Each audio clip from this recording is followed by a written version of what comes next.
नमस्कार, Byju's exam prep IAS Hindi platform पर आपका स्वागत है। दोस्तों, आज हम लोग 1 नवंबर 2022 के द बिग न्यूज की चर्चा करेंगे, जिसमें आज का जो प्रमुख टॉपिक होगा वह होगा C-295 एयरक्राफ्ट। तो दोस्तों, यह एक बहुत ही महत्वपूर्ण खबर है। यह भारत के लिए कैसे गेम चेंजर हो सकता है, इन सब के बारे में चर्चा करेंगे। और दोस्तों, ये C-295 इसकी मैन्युफैक्चरिंग कहाँ हुई है और यह किस देश से भारत ने समझौता किया है। भारत में पहली बार निजी क्षेत्र की कंपनी विमान निर्माण करेगी और यह संयंत्र कहाँ स्थापित किया जाएगा, इन सब बातों की चर्चा हम लोग करेंगे। तो दोस्तों, यह आज के समाचार पत्र में आया हुआ है। What is the C-295 aircraft soon to be manufactured by the Tata Airbus consortium in India. तो दोस्तों, यह C-295 एयरक्राफ्ट अब भारत में निर्मित होगा, जो कि निजी क्षेत्र की कंपनी टाटा एयरबस इसका निर्माण करेगी। किसके सहयोग से?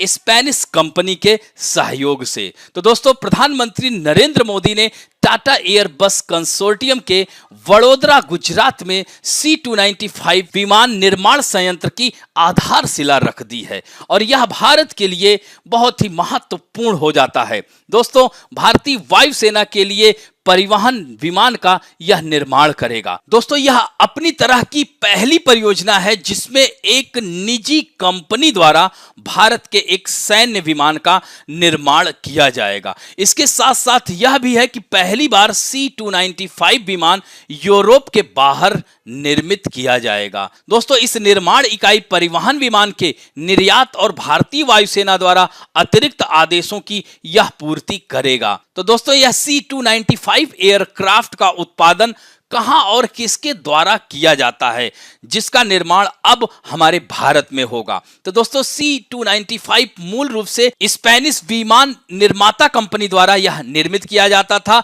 लेकिन अब यह एयरबस का हिस्सा है और विमान का निर्माण स्पेन में एयरबस के प्लांट में होता है। दोस्तों, अब यह C-295 एयरक्राफ्ट भारत में निर्मित होगा, यानी भारत में करीब 96% अब भारत द्वारा यह निर्मित होगा। तो इस तरह से हम कह सकते हैं कि भारत का जो मेक इन इंडिया प्रोग्राम और साथ साथ आत्मनिर्भर भारत के लिए यह गेम चेंजर साबित हो सकता है।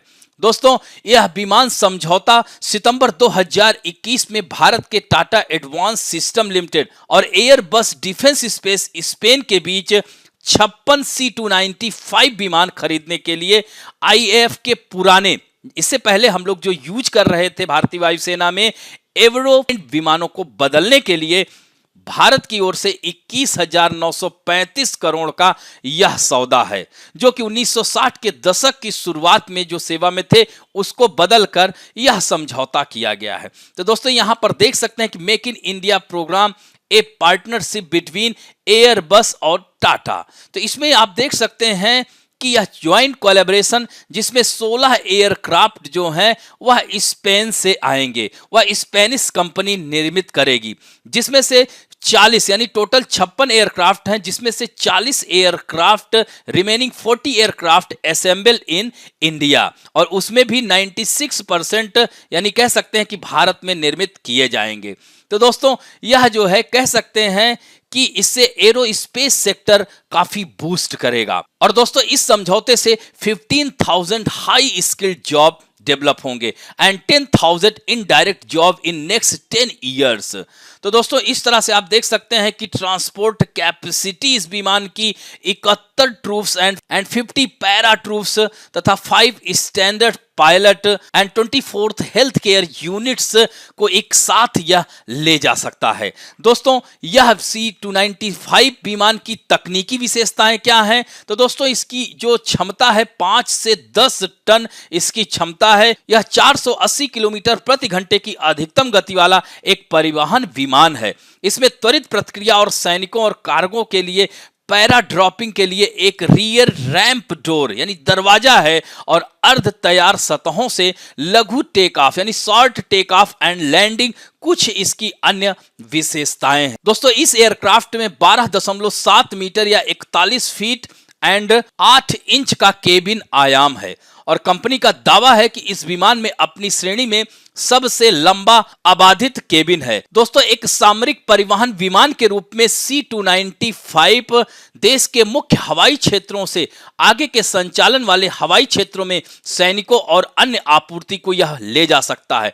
यह कम तैयार हवाई पट्टियों पर भी कार्य कर सकता है क्योंकि यह शॉर्ट टेक ऑफ और लैंडिंग में सक्षम है। दोस्तों यह केवल 2200 फीट लंबी छोटी हवाई पट्टी से भी संचालित हो सकता है और 110 समुद्री मील की कम गति से उड़ान भरने वाले सामरिक मिशनों के लिए निम्न स्तर के संचालन को भी उड़ान भर सकता है। तो दोस्तों C-295 दुनिया भर में किन किन देशों में संचालित हो रहा है? तो अकॉर्डिंग टू एयरबस के अनुसार C-295 ब्राजील के जंगलों और दक्षिण अमेरिका के कोलंबियाई पहाड़ों, अल्जीरिया, जॉर्डन के रेगिस्तान, यूरोप में पोलैंड और फिनलैंड की ठंडी जलवायु में भी यह संचालित हो रहा है। यह एयरक्राफ्ट चाड, इराक और अफगानिस्तान में भी सैन्य अभियानों में उड़ चुका है। और दोस्तों यह भारत में कब उड़ेगा? तो इसका जो 16 एयरक्राफ्ट है सितंबर 2023 और अगस्त 2025 के बीच IAF को